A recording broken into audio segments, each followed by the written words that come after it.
Hey, how's it going, everyone? Welcome to the evening routine number 3. The third time I've done this. Last Thursday, Tuesday, and today. So yeah, I'm trying to do it twice a week, Tuesdays and Thursdays at 9. Freelancer, so I'm not sure how that'll always work out, but so far so good with my schedule. Anyways, I'm Tim. Fitzwater Photography is my company. And I'll start out as always by saying why I'm doing this. So back during when lockdown first started in New York, one of my favorite YouTubers, cyclist, photographer, videographers, Terry Berenson, he started doing a live stream almost every morning, and a bunch of us would talk in the chat, and then he started playing some of our videos, and a lot of us became friends with each other, subscribed to each other's channel. Anyways, a cool community kind of built up around it.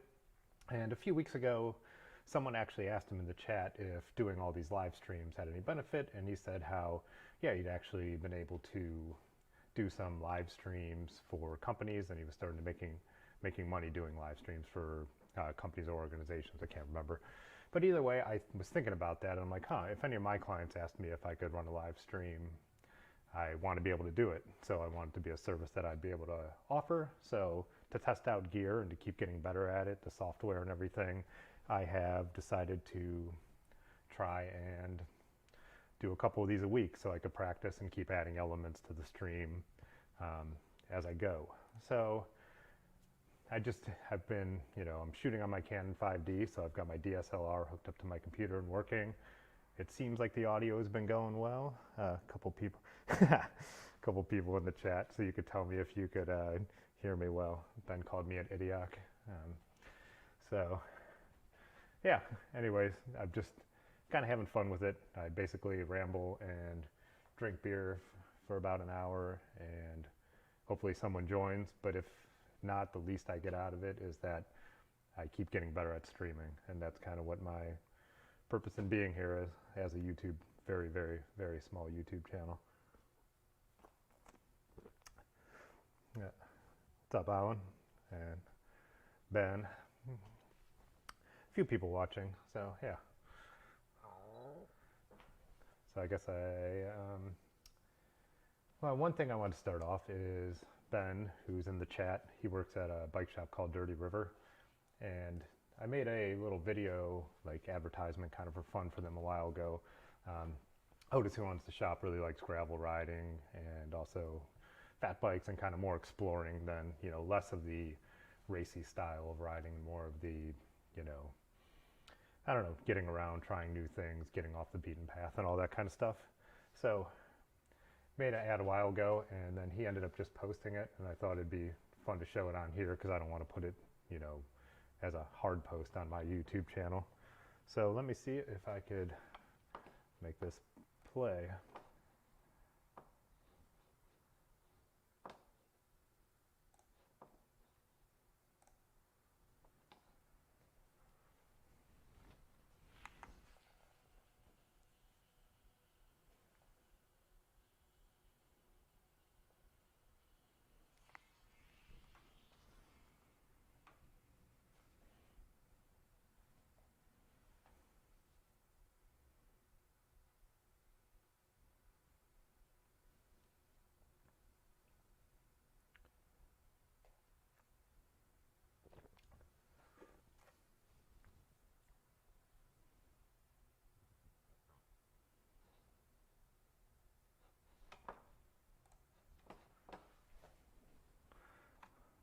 No audio on me or on the desktop. Ben told me I had no audio, so I'm hoping it was just on my YouTube video, or I played it from Facebook and not on me actually standing here, not actually talking. Oh, okay. Let me try it again then. What did I do wrong? Desktop audio is turned off on my software. This is why I'm doing this, because I can't mess that up if I'm going to do this for a client. So yeah, let's try it again, and we'll do it with audio. Desktop audio is turned off on my software. No, that's not. This is why I'm doing this. Try it again, because I can't mess that up if I'm going to do this for a client. So yeah, let's try it again. audio is turned off on my software. I'm going to do this for so yeah, let's try it again. Audio is turned off on my software.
Again, I'm practicing. That's the point of this.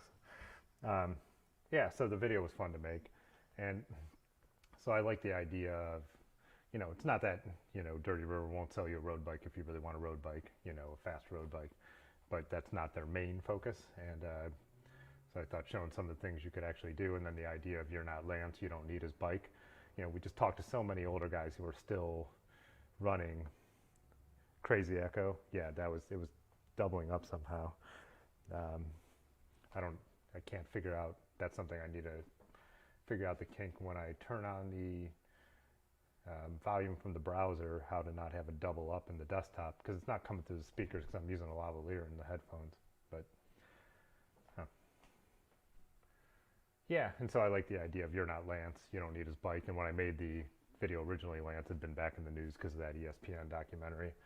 And I originally in my head came up with the idea, you're not Lance, no need to go postal, but I really don't want to use that phrase. But I liked the idea of, U.S. Postal is who Lance rode for, but that's kind of a niche joke, and I don't know, not that great. So it's better with you're not Lance, you don't need his bike. How do I pick my music for my videos, Sean asks. I spend way too much time trying to do that. I think it's really important to have the right vibe for the right riding video. I have a website I use. Do I have them bookmarked? I use not my regular browser to show stuff on the screen, so the bookmarks are a little different. Let me Google it and I can show it to you.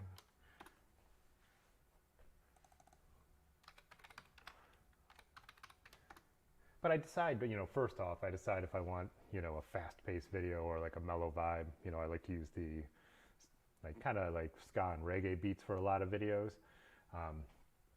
I use some of my own, I played in a band for 10 years, so sometimes I use my band's music, and it's got a very, a lot of my band's music had it was like mod, garage, rock, whatever, I don't know.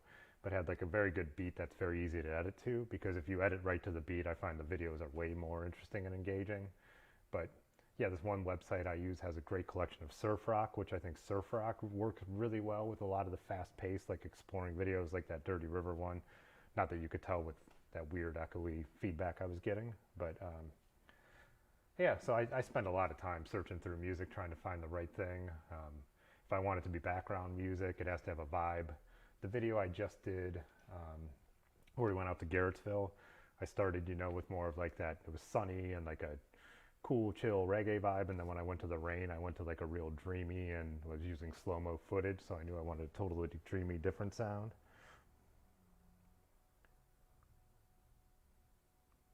I'll Drown You Out by White Lighters. Yeah. I used Drown You Out on our Ohio to Erie trip, and White Lighter is the drummer, used to be the singer in my band, and the other guys are all friends too. But I did in that video, if you go and you link to it, I did put a link to their Bandcamp, and you could either stream or buy their album. Um, it's pretty cheap buy it, help support the local guys, especially the guys that can't make any money playing shows now. And I approach them about using that song. I'm like, not that many people watch my video, but hopefully a couple people will click over because of it. And that was the whole album's great, but that song was so perfect. I know earlier on I didn't always remember to put the artist in the description, but now I always have an actual link to their page on the website I use for my music. Actually, that's how I could show you where it is, what I use to find it. Just go to my channel.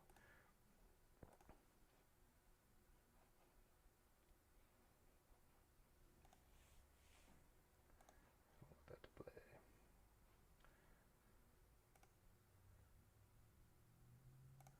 So it's the Free Music Archive. Let me pull it up here. Yeah, FMA, the FMA, Free Music Archive. It doesn't mean that you can use anything. There's different, you need to read what the copyright restrictions for each song are. Like this band I've been using lately that I love their stuff, the Juanitos, they have no restrictions on using their music. And on my channel's way too small to be monetized, so I don't have to worry about some of the stuff the bigger channels do. Like some of my YouTube videos do show like a copyright notice, but since they're not monetized, YouTube doesn't do anything. So if I ever got to that point where my channel was monetized, I would have to be more careful in what I selected. For now, I could use almost anything on this website, and even if one of the crawlers from the label does find it, since it's on this website, I'm almost always allowed to use it as long as it's not monetized. But a lot of the the instrumental stuff on here is allowed to be used even on monetized videos, so it's hit or miss. You just got to make sure you check the information, which is, I think I'm blocking it with my head here, but yeah,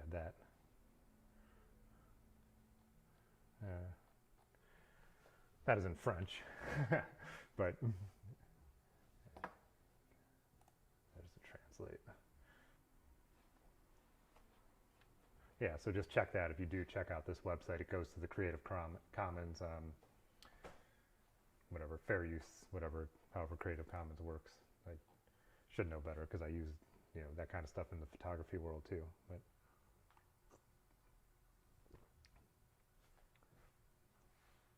But yeah, I always check the description. I mean, the description for my videos, I always put if it's a riding video, I always put the Strava route we took, put the music, and a link to my still photos. I always have a link to Instagram, but Instagram, I know that's where people are going to look at stuff, but if you're watching on a computer or a desktop or a laptop, click over to Flickr, what I put the link for. I also do I also have my blog that I've been using since way before YouTube. This is where I've always posted, and this kind of, I write a little bit about the story. This is like Erie Canalway ride.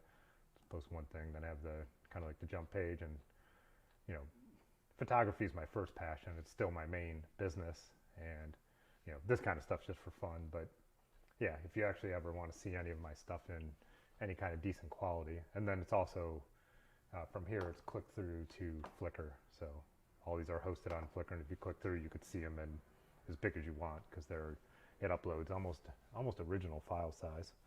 So 4 people are on. This is my peak for the live stream so far. I actually posted I was doing this on Instagram today. Before, I've just been kind of, the first 2 times I didn't know what was going to happen, so I just went live, and if someone happened to be on YouTube and click over, cool. But like I said, it's a learning experience. Last week, our Tuesday? Yeah, today's Thursday. Tuesday was cool because friend Ben was in the chat, and then Terry Berenson jumped in the chat towards the end and said what's up, and he's kind of the reason I got the motivation to start this, as I mentioned at the beginning. So yeah, let's see. Oh yeah, how about that new Space Horse GRX? I was just looking at that before I went on. Everyone was talking about what was the other new one that was in that like more like brown color, but this one I think is the coolest looking one. Kind of really like the specs on this too. Terravale tires is pretty cool. Did anyone happen to watch one of my favorite channels too, the Pathless Pedaled review of this yet? It was the weirdest review I've ever seen on a channel that's like the most straightforward channel I watch. Where's the? So it was alternative. Well, I don't know if I'm competing with anyone with the size of my channel, but I actually don't know them. I will look them up. Alternative Cycling Network. Check out that. Check out that channel. You caught a little of the review. It was so strange to me because he says almost negative and nothing negative about the bike, except he does say that it's a little heavy, which All City's gravel bikes are not the lightest steel bikes, but I just thought it was like weird. He's giving this positive review to a bike with almost a negative tone, and I didn't understand why. He even compares it to his Rivendell Sam Hilborn as the way the bike feels, and I'm like, he's over the moon for that bike. So it seems so weird to me, the difference, and he's never like given a strike against bikes for being production bikes, and the whole review is kind of used like it's a production bike that looks like it's a custom bike, and talks about how the ride quality is kind of the right kind of stuff, neutral and all that. I know he likes wider tires, but All City has a bike for that. So, okay. It's a shared channel by a Pathless Pedal. Spin that. I think I've seen on Instagram when he's he has like the 3 heads in the thumbnail. So the Alternative Cycling Network. Yeah, I just haven't had the chance to watch that stuff yet. I need to. Alternative Cycling Network. Yeah. Yeah, just I don't know. This review just was a little strange to me because he'll even review cheap bikes and give them a review, a good review and be like, hey, it's good for a bike at this price point, which I think this All City at what, $2,000 with GRX, that look, and I think that's a pretty hard, pretty hard bike to beat. I just found the whole thing a little strange. Maybe I'm off base, but I even was talking to my girlfriend about it, and she was like, yeah, he didn't seem enthusiastic in any way. So maybe he's over All City, maybe he has I don't know. He had an All City. I think he had this All City, the original version, he says in the review.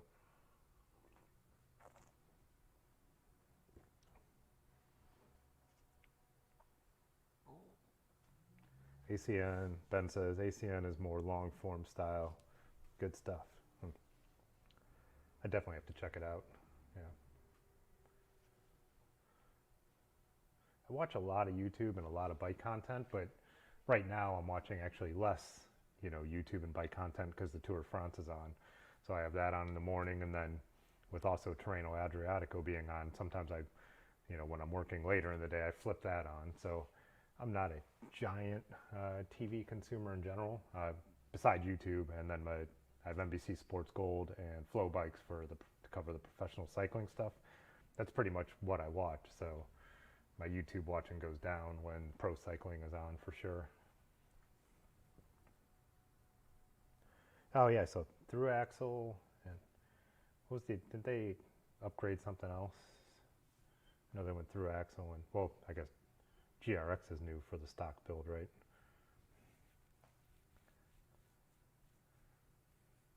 He was also talking about the gearing ratio, but I thought, it has a 34? It has at least 1-to-1, right? Or greater than 1-to-1. So then, he lives out west, so I think that's one thing where we just would diverge on, where I'm never going to be riding a loaded bike up the kind of, well, hopefully not never, hopefully at some point I will be, but my day-to-day is never going to put me in a situation where I need much more than a 1-to-1 ratio, which is going to be a different thing for each person. But I thought the stock gearing wasn't bad. Obviously in my case, I usually would rather have a harder gear for when I did use it as a road bike. I really like to have a 5011, but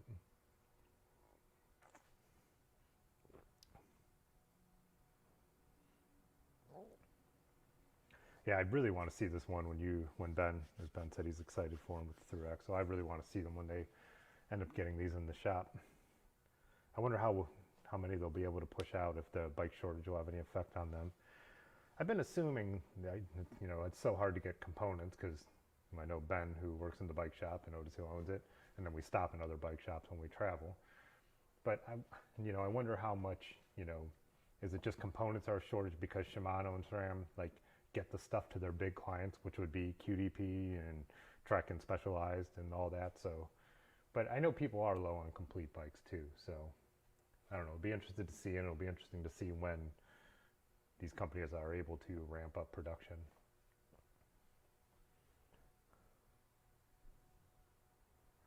Yeah, Ben said gearing seems to be pathless pedals' main issue with a lot of bikes. Yeah, and that's just one of those things where people ride different. Where they live, it makes sense. If he's, he likes to ride with all his fishing gear, his painting gear, sometimes his bike packing gear. You know, when we do our tours, a lot of times they're, not much worse than a cinder path. So it's a completely different style of riding. But when we ride something like, Black Fork, which is pretty, I can't get that focus. I'm drinking out my Black Fork glass. But a pretty intense gravel ride, here in Ohio. I mean, I made it up all the steepest, well, all but one that almost nobody made it up with a 1-to-1 ratio. So, but again, unloaded bike, but probably a bike that I would guess weighs similar to this unloaded, because that's a Reynolds 631 bike, so, tubing.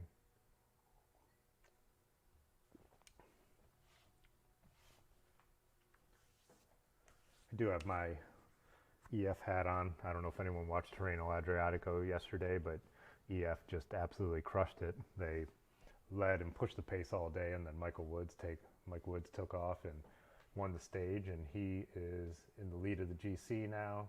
He maintained that lead today by coming in third, so that's pretty exciting.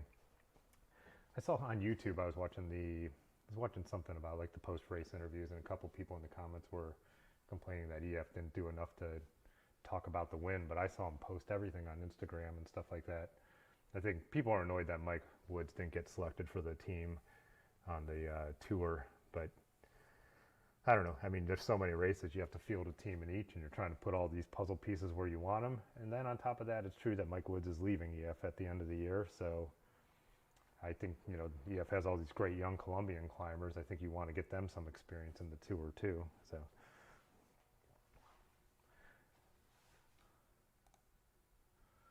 Yeah, it's harder to pay attention, as I was saying on Tuesday, to Terreno when you have the tour on. It's usually only competing with Paris-Nice, I believe. And I think Paris-Nice, went all the way to Cluj this year. But I think since Italy was getting so much harder hit than France by the pandemic at the time, Terreno actually got canceled. I don't think it ever even started, but I think they finished Paris-Nice. It's so hard to remember now. That seems like another lifetime ago, the things that were going on last spring compared to what's going on right now. Oh yeah, I do like to show my beer can, but this is my beer glass, but this is actually the beer I'm drinking. It's pretty good. High wire, hazy, and juicy, hoppy and fresh. Is Cashmere the name? What's the actual name of this beer? It's actually better than the beer I had on Tuesday, which was much more expensive.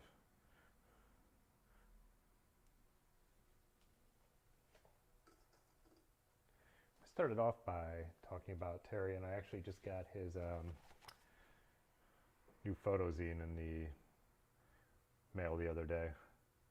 It's mostly New York street photography. It already looks awesome. I haven't spent nearly as much time with it as I need to yet, but really cool stuff. All black and white street photography. Street photography is like my favorite kind of photography to look at. I'm not a very great street photographer. That's probably why I like it. It's hard to be a fan of something you're good at, because then I'm like, well, why not just do it myself? Yeah, just a couple really cool stuff. He sent a few stickers and a couple other things along with it too. Anyways, I'm sure he has the link on his channel, and I have his channel linked below these videos. Just he's been such an influence, so check that out.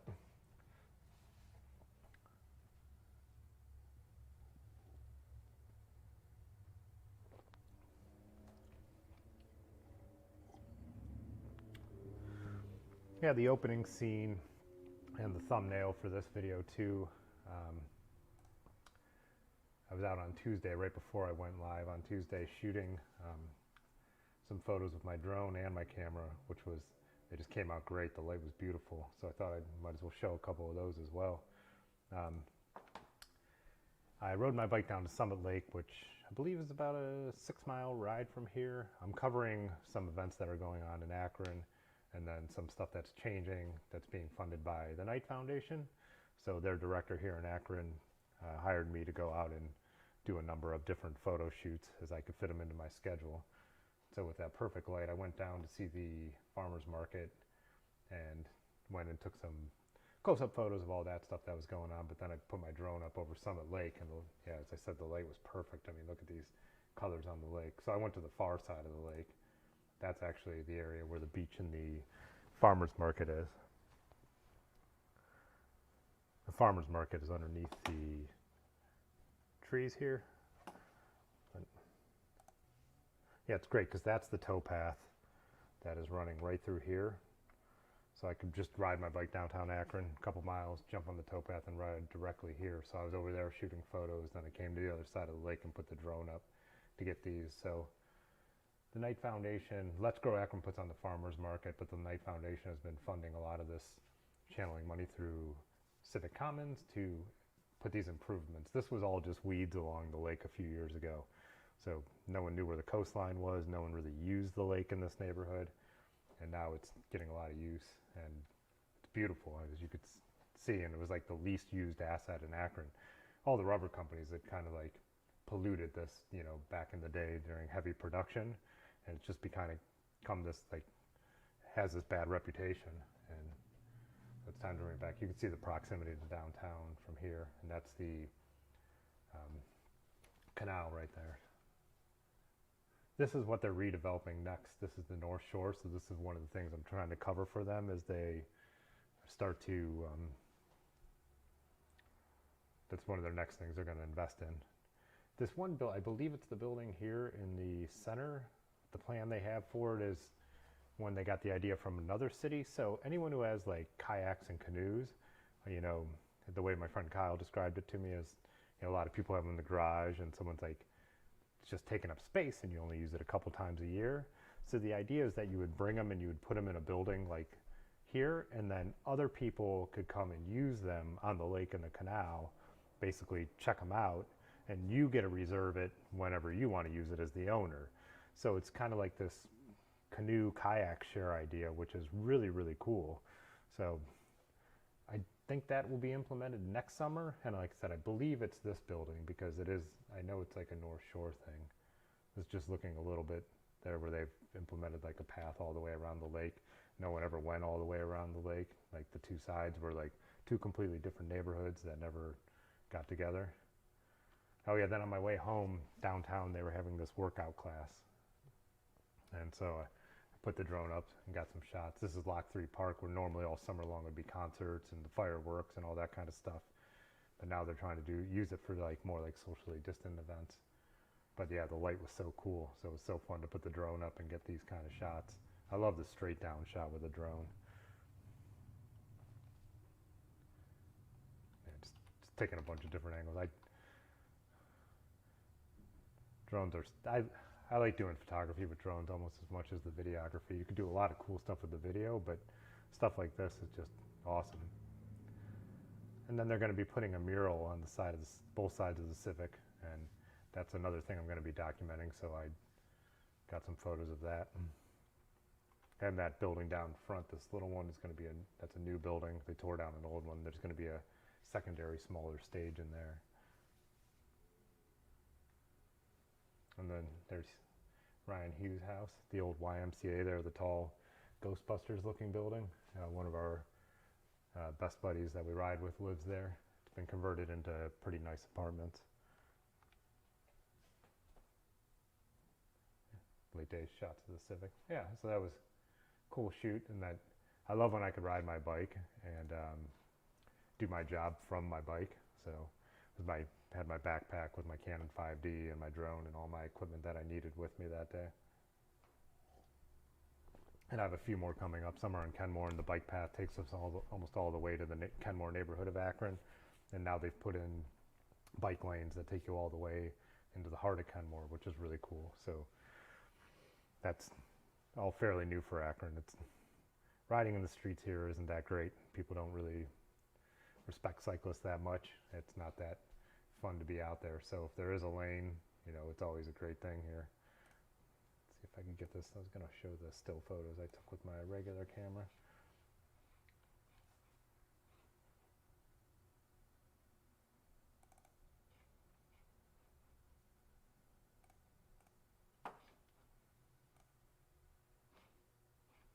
Wrong button.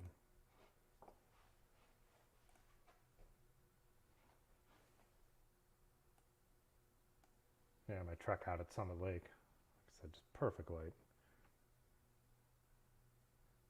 I do love it's a 1983 truck. And it's last year they used that logo and the stickers before they started just painting them. And the reason I bought that bike is pretty much just because of the way it looked, and then it sat here, and I didn't ride it at all. I didn't need another down tube shifting bike. I bought it on Craigslist because I couldn't resist the colors and the logo and everything. And then later I built it up with with 9-speed Shimano 105 and the wheel set off a 2007 truck, like entry-level road bike, and now it's my favorite bike as long as the surfaces aren't going to be too rough. And it's Summit Lake looking out at some of the photos I shot to capture what's happening out there. So that during the farmers market they do this canoeing where a couple people from the Ohio and Erie Canalway Coalition will take, like mostly it's people from the neighborhood and kids from the neighborhood out on the lake, which you never used to see. So it's just so cool to see everyone out enjoying this like huge asset Akron has that was kind of everyone had turned their backs on, was forgotten for years. I still get this whole thing like, you ride through Summit Lake at night and it's like, yeah, it's families just like yours that live there and want to be able to enjoy the place they live. So yeah, look at this light, so great.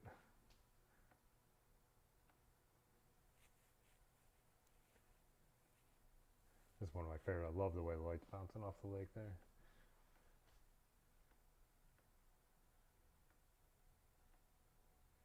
Yeah, this little girl, look at her. She's having the time of her life. That's the market. So Let's Grow Akron runs the market, as I mentioned, and I'm going to be doing some more photography with them. They just got a new headquarters on the lake too. So yeah, it's a towpath trail. So great. What this guy's doing, I do once in a while too. When I need a break, I ride out to the lake here, sit in one of these swinging rocking chairs, and just chill. And again, nobody used to use it. There was nothing going on here. And Akron just got these electric scooters, which I know some people are hyped on. Me and Ben almost already smashed into them coming around a corner. Our friend Ryan, who I was pointing out lived in the YMCA building, actually someone had laid him down around a blind curve on the towpath and he hit him and went down one night. So yeah, I think people feel like we're big time because now we got the electric scooters here in Akron, but they're also, I don't know. Yeah, this was the workout class I captured on the way home. Yeah, so some of the latest photos I've taken this week for my actual work, and then I always, will slide in a couple of the personal photos, like the one I used for the intro to this and the thumbnail.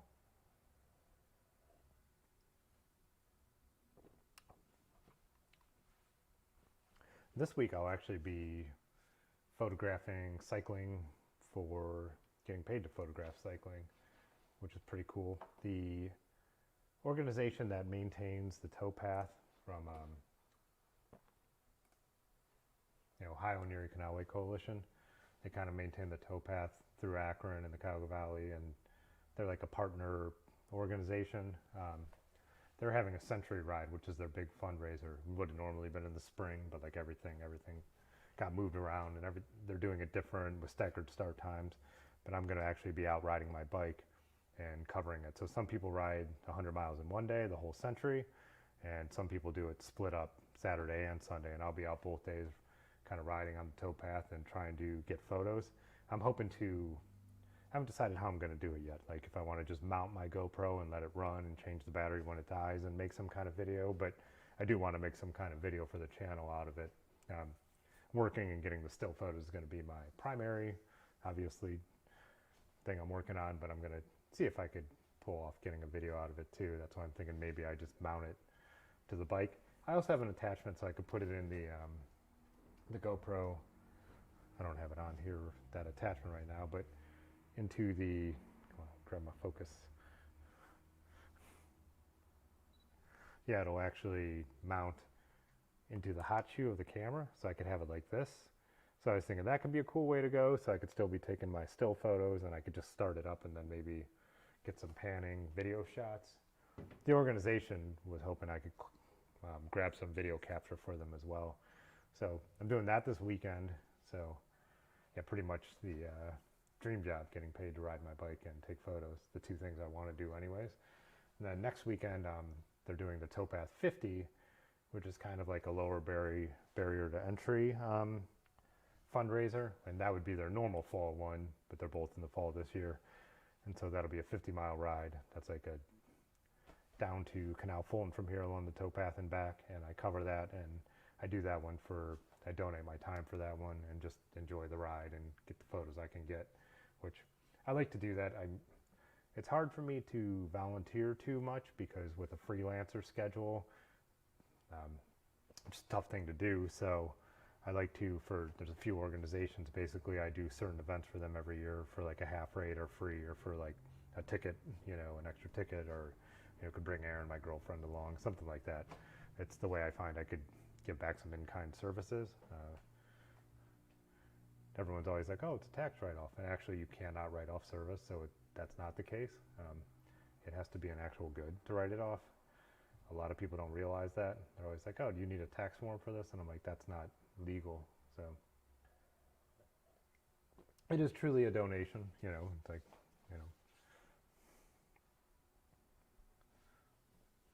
What else did I have on the list? I know I was super bummed with Sagan messing everything up in the sprint yesterday. If anyone watched yesterday's stage of the tour, he got relegated. I think it was well-deserved relegated. I know the one commentator was like, no, he just needed to make room for himself. But I don't know, the way he leaned into Van Aert, I thought it crossed the line into being kind of dangerous and worth being relegated. And if you're not a huge tour follower, at the sprint, Sagan came off his line. So what they do is they find what you did was unfair. They put you to the back of the pack you were with. I thought it was way worse than, he got kicked off the tour in 2017 for when Cavendish went down, and I didn't even think Sagan was at fault in that. I felt like they needed someone to blame because Cavendish got so hurt, but you rewatch that video and Cavendish is already going down, when that happened. So I thought he not only should he have not been kicked off the tour, I didn't even think he should have been relegated in that sprint. This one, I think they made the right decision, but it's just like any sport. Everyone has a tough time with like the referees, and in a team sport, like a one-on-one team sport, like basketball, it's easier to support your team and always be mad at the refs. In cycling, the problem is I think a lot of us feel like the rules are like applied different from day to day, which is really annoying. And it's like, if Sagan got kicked off the tour for what he did in 2017, what he did the other day was worse. It's just no one got hurt. I mean, he broke the rules worse in this case. It's just one of those frustrating things that cycling has to deal with, and I just think they need to get that under control more. Like I can't think of the name for what they call the cycling referees. I'm sure it comes from France. French is the word I'm looking for. But yeah, I don't know. I find it frustrating to see like the rules applied unevenly. Like they even have that rule about like drafting your way back with a team car and stuff like that you're not supposed to be able to do that, but you watch it all race long. And then last year, was that the under 23 World Championships where they took away the guy who won victory because they said he drafted his way back off the team cars. And I'm like, yeah, that's a rule, and it's fair to take away his win for that if you always do that. I'm watching the tour all, the last 2 weeks, and people are doing it all the time. So it's just like, you either need to apply that rule to everyone or apply that rule to no one.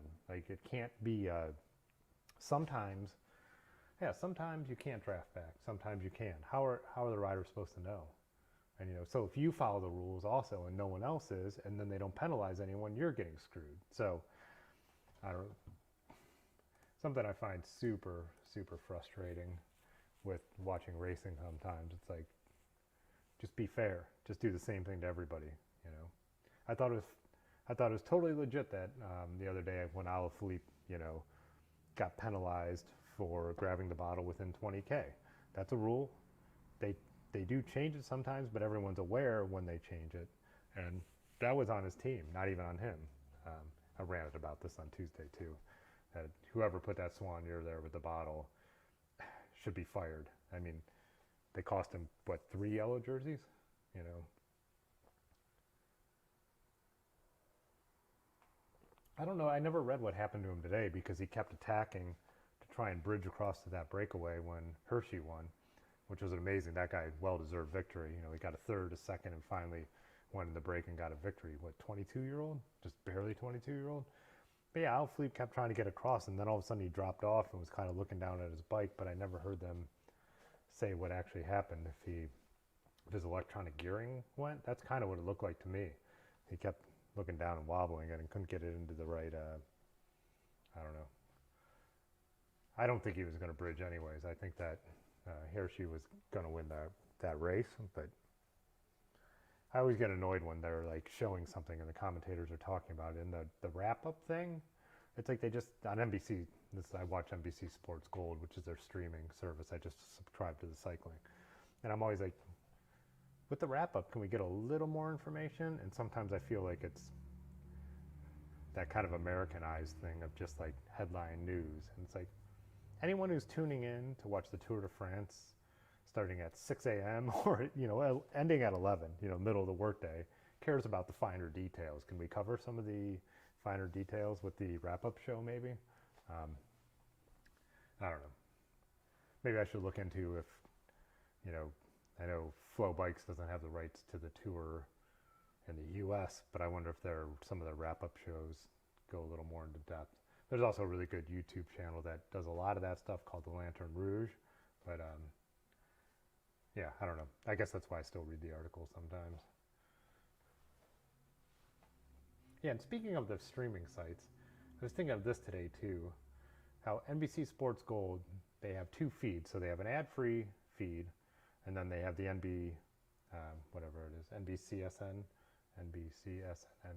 NBC Sports Network feed. And I want to watch the NBCSN feed. That's what I do watch because I want to hear Phil Liggett and Bob Roll and then see the studio coverage. But it's annoying because then I'm paying for a streaming service where I'm watching commercials. And even before I paid for the streaming services, you know, I'd watch some of these, I'd watch the bootleg feeds, like, I'll just say Tiz, but if you know, you know. I found when I even post that link to Instagram, it gets taken down, or I can't even send it in a message. It won't allow me to send the message with the link to the, I think it's a Russian mirror site.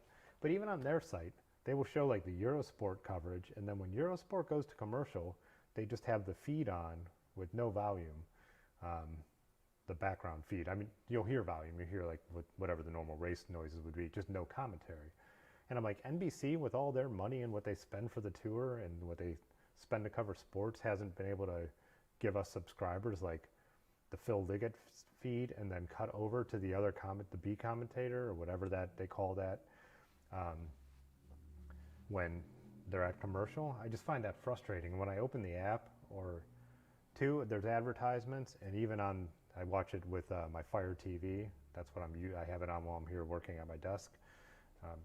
Just like I have extra ads, you know, ads around the sides until I go full screen and stuff like that. I'm like, I'm paying for a subscription. I just don't feel like I should have to have that. I thought that's the benefit of paying for stuff like subscriptions. And Flow Bikes does it too. When I first turn on Flow, there's like an advertising thing and stuff in the back. And I don't know. I just find that annoying. I don't know. Maybe it's just me. Maybe everyone's so used to advertising they think they can get away with it. But it's frustrating already to have to pay for 2 apps or 2 services to watch all the racing I want. I mean, I understand why that different companies own different races and not everyone has the rights. You know, that GCN, how they started covering racing looks interesting, but they're so limited here in the U.S. still.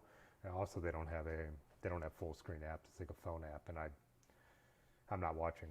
You know, if I am somewhere where I can't be at home and I can pull it up my phone, cool. But I don't want to watch racing on a phone. I don't watch I don't watch videos on my phone barely, unless it's like, Instagram app, TikTok type stuff. So is that a full-scale streaming rant yet? I don't think anyone in the U.S. feels my pain on that. NBC Sports Gold has the tour, so you have to subscribe, and they have Paris-Roubaix, which is my favorite one-day classic. Well, it's tied with Flanders, but then if you want to see the Giro, then it's got to be on Flow Bikes, or what's the other one? Fubo, whatever. I don't know. And I don't want to pay for full TV. I just won't watch it, as I mentioned earlier.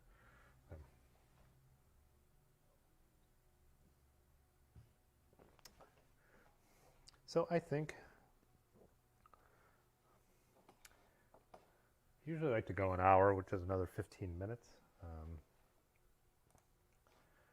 I wouldn't mind grabbing myself another beer. So maybe I'll throw up a quick vid while I grab a beer. But I couldn't figure out the audio earlier. Let's see if I can this time. See if it feeds back on me.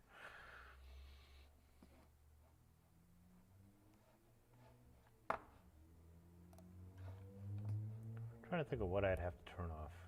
So this is something I'm probably going to have to research. Like I said, that's the point of this entire thing anyways.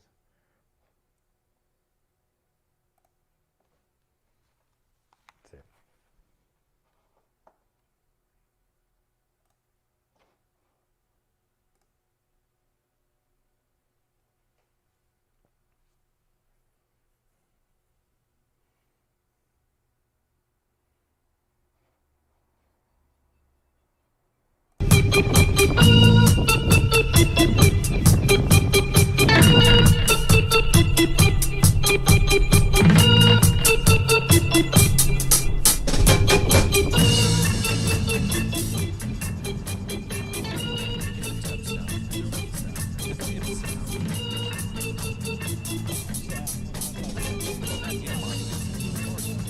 Sounds like it's working, but the audio for the video.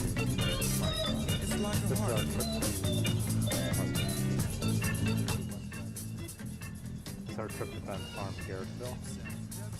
So, dig it. I'll be right back.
sound, the deaf sound, the reggae sound.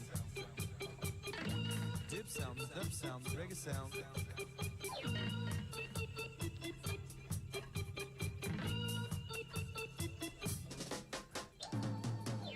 sound, dub sound, reggae sound. It makes me happy. Dip sound, dub sound, reggae sound. It makes me happy. Really? Listen to the organ. It makes me crazy. Dip sound, dub sound, reggae sound.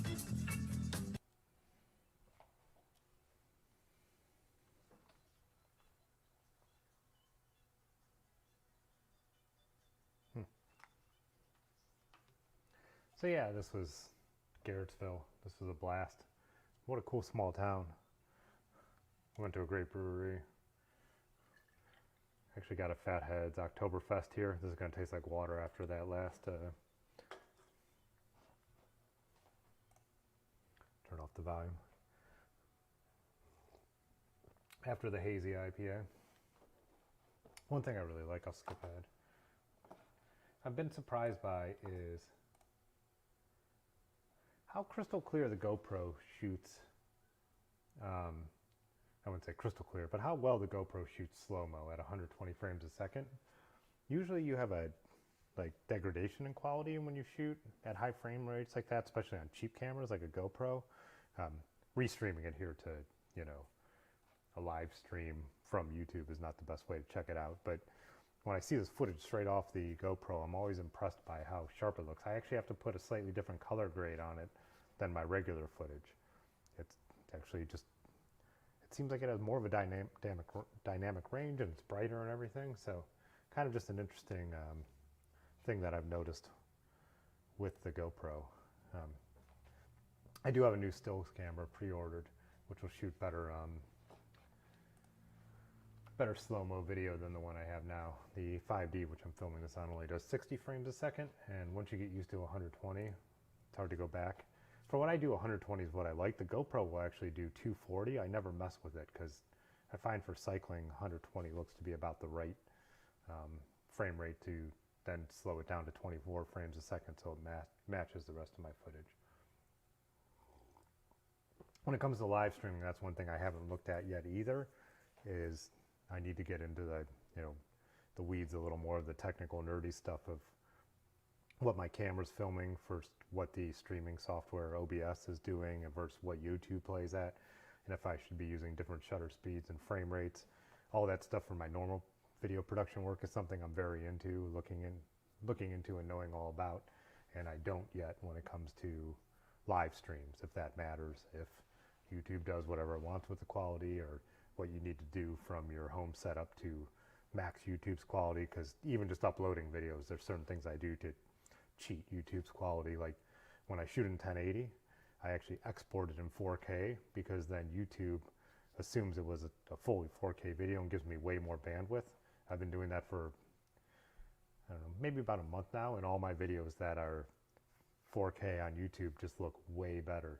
And it's not because the quality, I don't think, is, in the render and Premiere is that much better. It's because YouTube is just giving me more bandwidth for what they perceive as a 4K video, which is interesting. So my computer just really cannot honk on 4K footage that well, so I don't want to shoot in 4K unless I have to. I think it's something I'm going to look into. This computer's towards the end of its life, so I'm kind of waiting out on that. But the GoPro will shoot 4K if you set it to. But I just think with what YouTube's going to give it, I would be surprised if it was noticeable to shoot in 4K and use a full 4K workflow versus just rendering it out in 4K. And then I always assume most people are watching on a phone anyways. But when I watch in 4K, even on my TV here, which is I can't remember how big it is. It's not huge, but a decent sized 4K TV. It looks great rendering out in 4K. So yeah, I have. So I do have another video that'll be on the channel by the morning. It's already done. I just finished it before I went live, but I didn't want the upload to compete with my bandwidth for being live. So I'm gonna upload that. And doing the 4K thing, I found that I have to set the video not to go live until at least a few hours after it uploads, because it does take a long time for YouTube to start showing it in 4K or even 1080. And it took me a while to realize that. I'm like, I don't want people watching it in 640 or 720 when I put all this effort into it. So now I've started to upload the videos, and then I don't make them public till usually, if I upload in the evening, till the next morning. So this video is like a basically simple video on the fact that I believe anyone who likes to ride bikes and already likes to camp can go bike packing. And basically what I'm kind of talking about is that I think a lot of people are intimidated by the concept, or think it has to be expensive, or just that the bike companies do such a great job at marketing that everyone thinks they have to have the latest and greatest stuff. And I'm reading a book about Major Taylor right now, where the guy who discovered him started bike packing in the 90s. You know, he went all the way across the country, and there was no gear specifically designed for that. There wasn't even a pneumatic tire yet.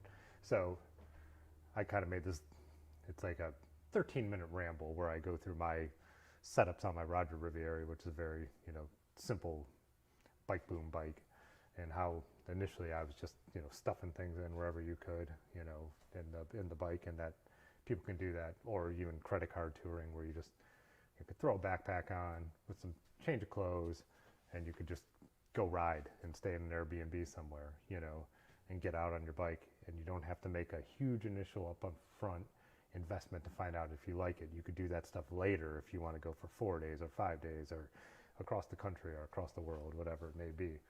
But so yeah, that'll be a video that I don't think targets as much of the people who just watch my channel, but it'll be cool to share to maybe Facebook and stuff like that, because when I am out and about and I run into people I work with or friends, which happens less now because of the pandemic, they're always like, oh, your trip looks so cool. And so I was thinking to be able to put that and share it to my social media, where it's like, if you really thought that was cool and you are interested there, you can do it too. It's nothing, yeah, there's nothing special about us. And we, you know, I've definitely refined my, you know, bike packing thing over the last few years, but just to get started, you don't need all the expensive and fancy stuff. You know, you could just go and do it. If you have a bike and you have a tent, you know. So anyways, that'll be coming out.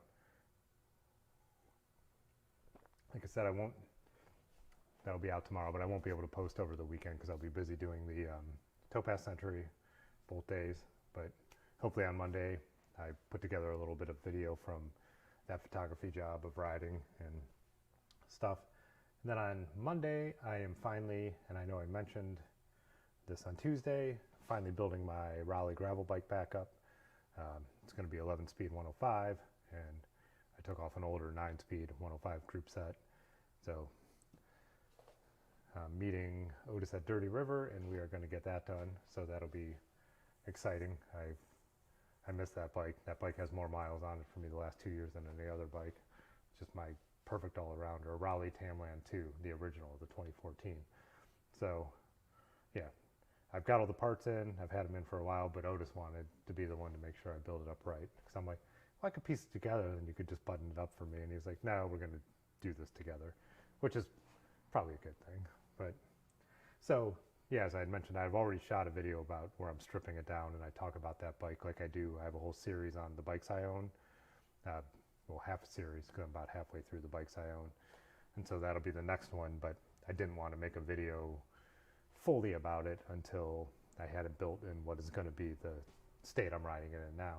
So it'd be kind of cool to see how I started the video with the setup I had, and then going to the setup it's going to be. And then plus I have some photos, because Otis is actually the original owner, of how it came stock. So this bike has been through a bunch of phases. He sold the group set off that came on it, which was a road Ultegra group set. And he switched it out to a one-by group set, switched out the bars, the saddle. So it's, you know, I think only the frame, forks, and the brakes are original.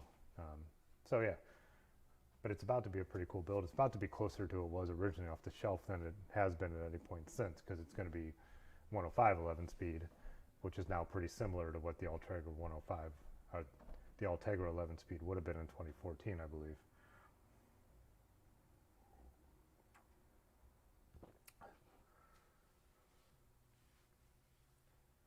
One thing I'm going to make a note about right now as I'm doing this, because I'm going to sign off here in a couple minutes, is having an ending screen.